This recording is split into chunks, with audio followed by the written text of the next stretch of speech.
Hello दोस्तों, wifi university पर आपका स्वागत है। आज हम विधेयक के बारे में चर्चा करेंगे। धन विधेयक, वित्त विधेयक, साधारण विधेयक क्या है, और उसके बाद हम चर्चा करेंगे संविधान संशोधन। संविधान संशोधन का दो पार्ट होते हैं, विशेष बहुमत द्वारा, विशेष बहुमत प्लस राज्य सरकार द्वारा कौन कौन से बिल लाए जाते हैं। पहला आप देखिए धन विधेयक। धन विधेयक जो है अनुच्छेद 110 में वर्णित किया गया। अब इसको एक हम बनाए थे, इसका मनी बिल AMO, तो AMO को ले लीजिए, ये दोनों को इसको हटा दीजिए बीच वाला, तो 110 एक ट्रिक वाले पार्ट में आप चल जाइएगा। अनुच्छेद का जो ट्रिक हम बनाए थे उसमें हम कुछ बहुत सारे अनुच्छेद, बहुत टफ जो अनुच्छेद है जो याद नहीं होता है बच्चों लोग को, उसके लिए हम हाई लेवल का ट्रिक बनाए थे। तो धन विधेयक किस अनुच्छेद में है? 110 में। और धन विधेयक में क्या क्या चीज़ है देखिए, इसका परिभाषा क्या है। ये संचित निधि, आकस्मिक निधि में धन जमा करना या निकालना, किसी व्यय को संचित निधि पर भारित व्यय घोषित करना, किसी को टैक्स को लगाना, समाप्त करना, परिवर्तित करना, ये सब जितना प्रोसेस है सब धन विधेयक में आता है। संचित निधि, आकस्मिक निधि में अगर धन जमा करने की बात हो या धन निकालने की बात हो तो धन विधेयक से में ही इसका परिभाषित किया गया है कि किसी व्यय को संचित निधि पर भारित व्यय घोषित करना। अगर कोई संचित निधि पर है व्यय है तो उसका पूरा खर्च जो है संचित निधि पर ही डाल देना। किसी टैक्स को बढ़ाना, जैसे देखते हैं कि टैक्स लगाया जाता है, कभी GST घटाया जाता है, तो कभी 5 लाख पर आपको 0% टैक्स लगेगा, तो 5 लाख के ऊपर से 5% टैक्स लगेगा। यह समाप्त करना, परिवर्तित करना, ऐसे सब धन विधेयक के अंतर्गत आता है। ये अध्यक्ष के द्वारा स्वीकृत किया जाता है। अगर स्पीकर जो है अगर उन पर स्वीकृति मिल जाएगा तो फिर इसके बाद ना राष्ट्रपति का, न न्यायालय का, न किसी सदन का इसमें हस्तक्षेप की जरूरत होता है। और ये सिर्फ लोकसभा में ही होता है। राज्यसभा में एक सिर्फ पास करने के लिए दिया जाता है कि 14 दिन के अंदर अगर आप इसको बिल को पास कर देते हैं, नहीं करने पर यह पूर्णतः बिल क्या होता है, लोकसभा में पास हो जाता है। फिर आपको राज्यसभा अगर पास करे या न करे, लोकसभा में अपने आप ये बिल हमेशा लोकसभा में पास किया जाता है, ध्यान रखिएगा। अब आइए वित्त विधेयक।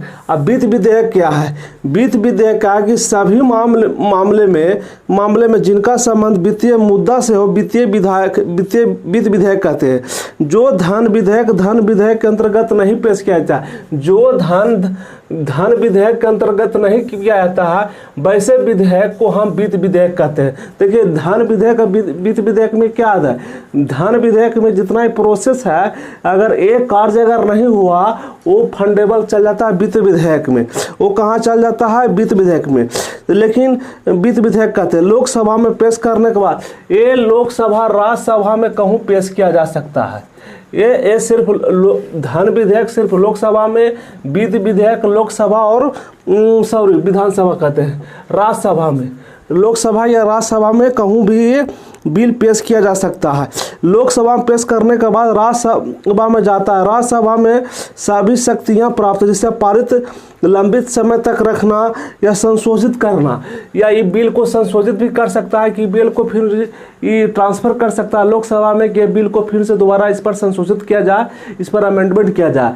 ये इसका वित्त विधेयक पर अधिकार है, लेकिन धन विधेयक पर राज्यसभा का कोई अधिकार नहीं है। ठीक है।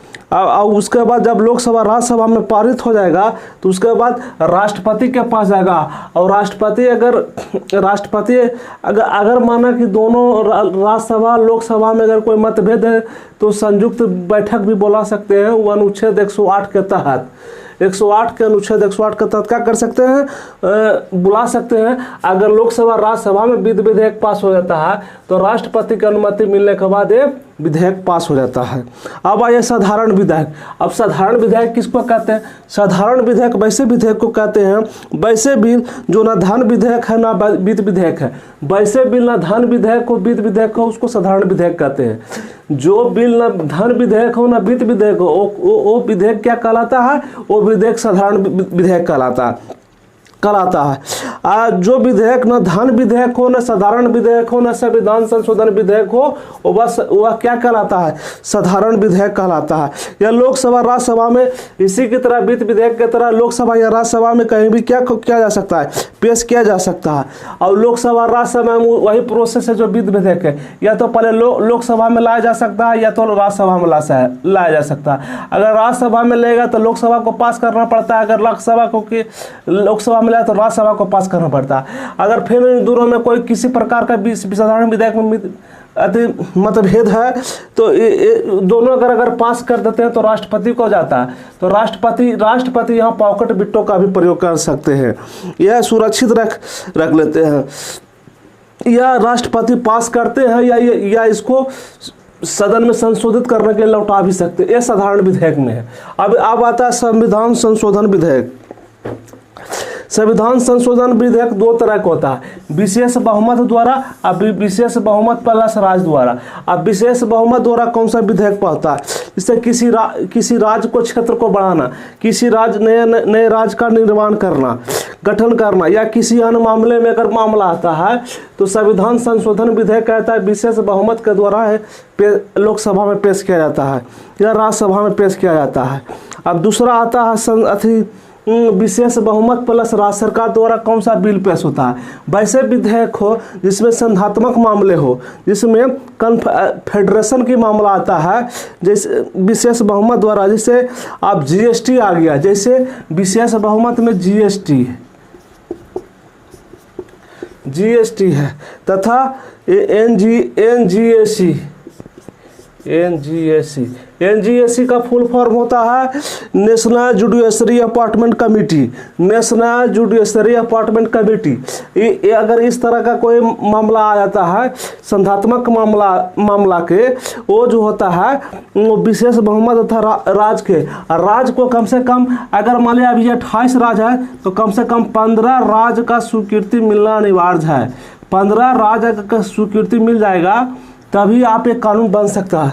अगर इसे विशेष बहुमत लोकसभा राज्यसभा द्वारा वित्त राष्ट्रपति के द्वारा अब वित्त 15 राज्य इस जो विधेयक पर अगर 15 राज्य सहमति हैं तभी ये बिल विशेष के संविधान संशोधन विधेयक विशेष बहुमत पर राज्य द्वारा पारित होता है। अगर इसे जीएसटी, अगर भारत में जीएसटी लाया तो पहले लोकसभा राज्यसभा राष्ट्रपति की अनुमति मिलने के बाद इस पर 15 राज्य सहमति जता दिए कि ये जीएसटी भारत में लगना चाहिए, तभी ये बिल पास होगा। तो जीएसटी इसको बोलते हैं संधात्मक विधेयक। तो संधात्मक निर्णय लेने के लिए जो संविधान संशोधन होता है उसके लिए राज्य सरकार का भी सहमति अनिवार्य है। देखिए आप तो समझ गए होंगे बढ़िया से कि धन विधेयक क्या कहते हैं, वित्त विधेयक क्या कहते हैं, साधारण विधेयक क्या किसको कहते हैं, संविधान संशोधन विधेयक क्या कहते हैं। अब इसको फिर से रिपीट कर करके देख लीजिएगा।